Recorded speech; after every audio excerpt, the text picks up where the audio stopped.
நீங்கள் இந்த மாவட்டத்தைச் சேர்ந்த பிசி எம்பிசியா? ரூபாய் 3,00,000 மானியம் விண்ணப்பிப்பது எப்படி? பிற்படுத்தப்பட்ட வகுப்பினர், மிகவும் பிற்படுத்தப்பட்ட வகுப்பினர், சீர்பரம்பினர் ரூபாய் 3,00,000 மானியத்தை பெற விண்ணப்பிக்கலாம் என தமிழக அரசு அறிவித்துள்ளது. இந்த நிதியை பெற விண்ணப்பிப்பது எப்படி என்பதை பார்க்கலாம்.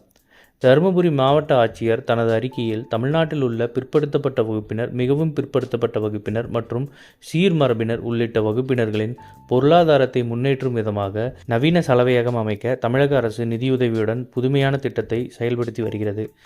நவீன சலவையகம் அமைப்பதற்கு தேவையான இயந்திரங்கள், மூலப்பொருட்கள் மற்றும் பிற முன் நிகழ்வுகளுக்கு தேவையான நிதியில் ரூபாய் 3,00,000 மானியம் வழங்கப்பட்டு வருகிறது. இத்திட்டத்திற்கு விண்ணப்பிக்க 10 நபர்கள் கொண்ட ஒரு குழுவாக செயல்பட வேண்டும். இக்குழு உறுப்பினர்களின் ஆண்டு வருமானம் ரூபாய் 1,00,000 மிகாமல் இருத்தல் வேண்டும். மேற்படி திட்டம் மூலம் பயன்பெற விரும்புபவர்கள் மாவட்ட ஆட்சியர் அலுவலகத்தில் அமைந்துள்ள மாவட்ட பிற்படுத்தப்பட்டோர் மற்றும் சிறுபான்மையினர் நல அலுவலகத்தை அணுக வேண்டும் என மாவட்ட ஆட்சித்தலைவர் தெரிவித்துள்ளார். தமிழக அரசு பல்வேறு நலத்திட்டங்களை செயல்படுத்தி வருகிறது. பெண்களின் முன்னேற்றத்திற்காக ரூபாய் 50,000 மானியம் வழங்கப்பட்டு வருகிறது. தமிழகத்தில் கைம்பெண், கணவனால் கைவிடப்பட்ட பெண்கள், நலிவுற்ற பெண்கள், ஆதரவற்ற பெண்கள், முதிர்கன்னிகள் உள்ளிட்டோர் வாழ்வாதாரத்தை மேம்படுத்த கைம்பெண்கள் மற்றும் ஆதரவற்ற மகளிர் நல வாரிய திமுக ஆட்சியில் உருவாக்கப்பட்டது.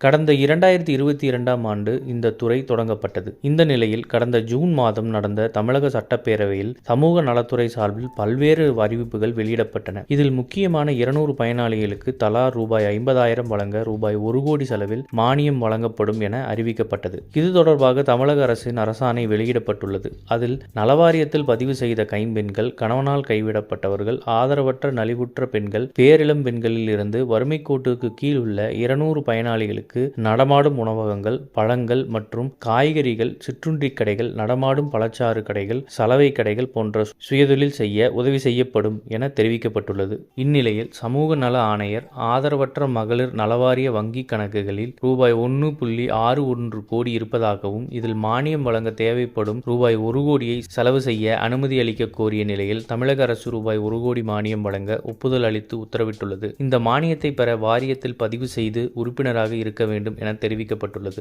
இந்த மானியத்தை பெற 25 முதல் 45 வயதிற்குட்பட்டவராக இருத்தல் வேண்டும். இந்த மானியத்தை பெற ஒரு முறை மட்டுமே தகுதியுடையவர் ஆவர். கைம்பெண்கள், நலிவுற்றவர்கள், ஆதரவற்றவர்கள் உள்ளிட்டோருக்கு மட்டுமே கிடைக்கும். இந்த மானியத்தை பெற பிறப்பு சான்று, வருவாய் சான்று, குடும்ப அட்டை நகல், ஆதார் அட்டை நகல், வசிப்பிட முகவரிக்கான சான்று உள்ளிட்டவை தேவைப்படும். இது போன்ற செய்திகளை உடனுக்குடன் தெரிந்து கொள்ள நம்ம சேனலை சப்ஸ்கிரைப் பண்ணிக்கோங்க.